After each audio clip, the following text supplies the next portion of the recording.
নির্বাচন কমিশনের প্রকাশিত চূড়ান্ত তালিকায় আরামবাগের মালিপুকুর এলাকার ১১০ জনের নাম বিচারাধীন হিসাবে চিহ্নিত হয়েছে। স্থানীয়দের দাবি, নির্ধারিত সময়ের মধ্যেই তারা এসআইআর প্রক্রিয়ায় ফর্ম পূরণ করেছেন, পাসপোর্টের ফটোকপি সহ প্রয়োজনীয় নথিও জমা দিয়েছেন, এমনকি শুনানিতেও হাজির হয়েছেন। তবুও কেন তাদের নাম বিচারাধীন তালিকায় রইল তা নিয়ে উঠছে প্রশ্ন। আকার ধারণ করেছে এই যে 2002 সালে আমার শেখ সাহাবর আলীর নাম আছে, আমার স্ত্রীর সেরিনা বেগম নাম আছে, আমার পিতা শেখ উজির আলী আছে। এখন 2002 সালে যাদের লিস্টে নাম আছে, এই লিস্ট জমা দেওয়ার পর আর দ্বিতীয় কোনো প্রুফের দরকার ছিল না, এটা প্রথম কথা। আচ্ছা, এ সত্ত্বেও এই যে আমি পাসপোর্ট, আমাদের পাসপোর্ট আমরা গিয়ে করে চলে এলাম, এই জন্য দুজনেরই পাসপোর্ট, এই পাসপোর্টের তথ্য দিলাম, যেটাকে ফেলে দেবার ক্ষমতা যেটাকে কারো নেই, সেই পাসপোর্ট পর্যন্ত আমি দিয়ে দিলাম, এটাও জমা দিলাম। প্লাস এর সঙ্গে Aadhaar card, voter card, PAN card সমস্ত কিছু জমা দিয়েছি। আমি তো জানি নিশ্চিন্তে আমাদের কোনো অসুবিধা হবে না। কিন্তু যখন বিচারাধীনের নামটা চলে এলো, একটা তো বিশাল একটা দুশ্চিন্তার মধ্যে পড়ে গেলাম। ধরুন আজ আমার 68 বছর বয়স, 68 বছর বয়সে এখন যদি আমার ভোটার লিস্ট থেকে নামটা চলে যায়, আপনি ভাবুন দেখি আমার চিন্তাধারণাটা কেমন হতে পারে, এটা একটু ভাবুন। কি কারণে এরকম হচ্ছে, কি মনে হচ্ছে? এটা একটা চক্রান্ত, সংখ্যালঘুদের ওবে দেখে দেখে চক্রান্ত। আমার গ্রামে প্রায় 600খানা ভোট, 198 নম্বর বুথ আরামবাগ বিধানসভায়, 600 ভোটার, 600 ভোটারের মধ্যে আমার চলে যাচ্ছে 110। এটা একটা চক্রান্ত না? আরো আমি ওই বিএলও সাহেবের মুখে যা কিছু আরো শুনেছি, যেগুলো শুনেছি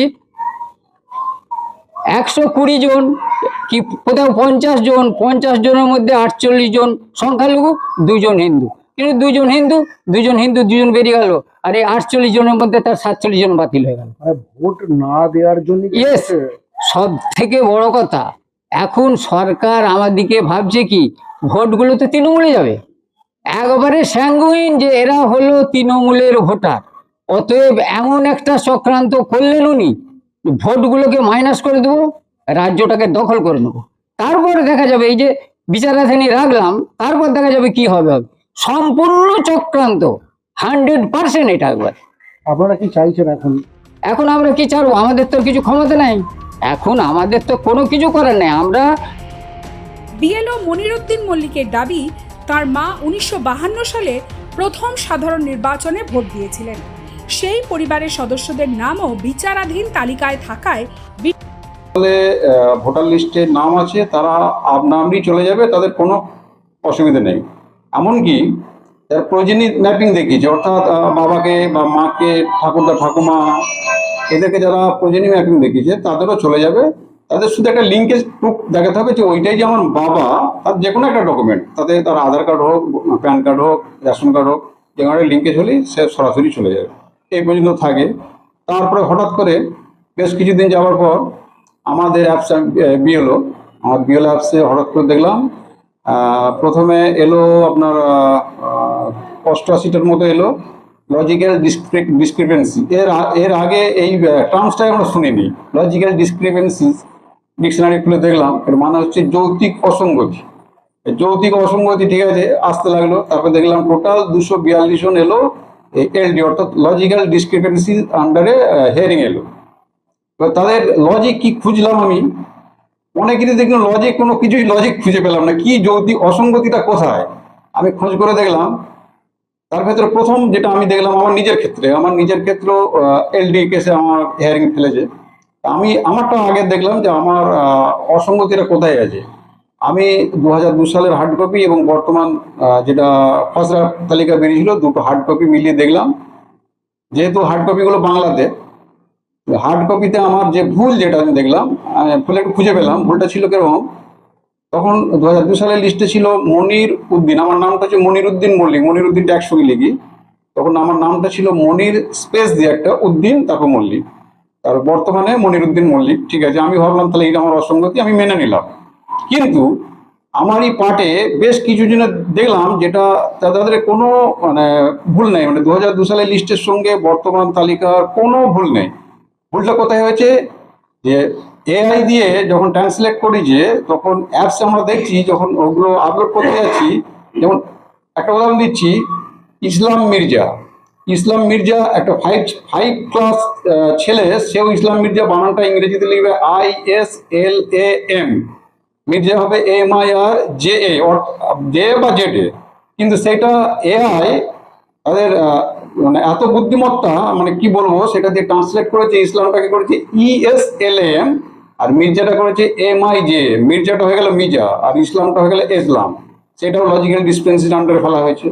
তারপর একটা দেখলাম শেখ সিরাজুল, 2002 সালের লিস্টের সঙ্গে বর্তমান লিস্টে কোনো তফাৎ নেই, শেখ সিরাজুল একই আছে, কিন্তু সেই একই কেস লজিক্যাল ডিসক্রিপেন্সি ফেলেছে, এরকম ভাবে এআই দিয়ে ট্রান্সলেট করেছে। আপনার পরিবারে কতজনকে মোটামুটি হয়েছে? আমার পরিবারে 7 জন। আপনার মায়ের বিষয়টা কি? মা তো প্রথম ভোট দিয়েছিল। মা আমার ধরুন 1952 সালে ভোট দিয়েছেন, ভারতবর্ষের স্বাধীনতা দেখেছেন। মাকেও লজিক্যাল ডিসক্রিপেন্সির আন্ডারে ফেলা হয়েছে এবং তাকেও হেয়ারিং দেওয়া হয়েছিল, হেয়ারিংটা মায়ের হয়ে আমি করে দিয়েছিলাম দরখাস্ত দিয়ে। আপনারা এতজন এসেছিল? স্থানীয়দের একাংশের অভিযোগ, সংখ্যালঘু সম্প্রদায়ভুক্ত হওয়ার কারণেই তাদের টার্গেট করা হচ্ছে, যদিও আপাতত তারা আইনি প্রক্রিয়ার ওপরই আস্থা রাখার কথা জানিয়েছে। আমরা দুশ্চিন্তার মধ্যে এতই আছি যে আমাদের খাওয়া দাওয়া কিচ্ছু নাই, ভয়ের মধ্যে আছে যে কখন কি হবে না হবে। আমাদের ছেলে পুলে ঘর সংসার সবই তো আছে, তার মধ্যে আমরা তো সবকিছু দিয়েছি, তো তার মধ্যে কেন এরকম ভুল এলো? কিসের জন্য ভুল এলো? এই মানুষটা যে আমাদের জন্য রাত দিন কেটিয়ে সেজে ঘোরাঘুরি করে এত কিছু করলো, আমাদেরকে আরামবাগ যেতে হলো আর হলো, তার সত্ত্বেও কি আমাদের এত কিছু ভুল এলো কেন? কিসের জন্য? আমাদের উপরও কি চক্রান্ত রাখছে কি? আপনারা তো প্রথম থেকেই দেশের বাসিন্দা। হ্যাঁ, আমরা তো দেশের বাসিন্দা প্রথম থেকে নি। আমার বাবা, দাদু, মা সবারই তো আমাদের কাগজ জমা দেওয়া হয়েছে, তার সত্ত্বেও আমাদের এত ভুল এলো কিসের জন্য? কেন? ঘটনাকে কেন্দ্র করে তীব্র রাজনৈতিক চাপানুতর শুরু হয়েছে। বিশেষ একটি সম্প্রদায়ের নাম বাদ দেওয়ার চেষ্টা চলছে বলে অভিযোগ করছে তৃণমূল কংগ্রেস। অন্যদিকে রাজনৈতিক স্বার্থে বিভ্রান্তি ছড়ানো হচ্ছে বলে পাল্টা অভিযোগ ভারতীয় জনতা পার্টির। রাজনৈতিক তরজা যতই তীব্র হোক, চূড়ান্ত তালিকা প্রকাশের পর থেকেই অনিশ্চয়তা এবং উৎকণ্ঠায় দিন কাটছে মালিপুকুরের 110টি পরিবারের। ভবিষ্যৎ কি হবে সেই প্রশ্নই এখন ঘুরপাক খাচ্ছে তাদের মনে। তবে আইনি প্রক্রিয়ার মাধ্যমে সত্য সামনে আসবে বলেই আশাবাদী স্থানীয়রা। এখন সকলের নজর নির্বাচন কমিশনের পরবর্তী পদক্ষেপ এবং আদালতের নির্দেশের দিকে। আরামবাগ থেকে পিন্টু লাগার রিপোর্ট, এক্সপ্রেস নিউজ।